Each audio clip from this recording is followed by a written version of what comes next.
arita makunde makamago chal nade.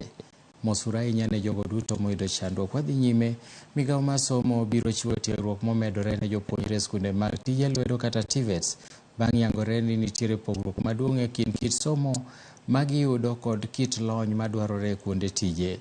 Jagoro Migago mar somo Dr. Esther Thara ne oyango ni odwaro mondo jopuonjrego ong'e kaka lony manyasani tiyo kodgi kendo mondo kik gimi jogo mandiko ji tije kembe tich matek mar miyo gi puonj manyien. Teacher is not competent. Dual teaching is a subset for people who can come and do technical education. We believe that should be possible within the CDAC info trainer.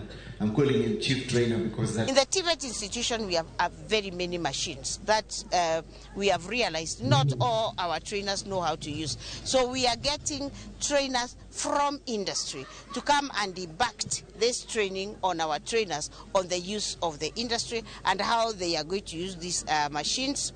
On the use of the machines and how they are going to use them to be able to train our trainees. That every 3 years we need to have a refresher course. Technology is moving very, very fast. The teacher of 1960 will not fit into this, in today's world. Even the one who was trained last year will find that, especially in these lines of technology, will have been left behind by technology. Some of them are not equal to the task.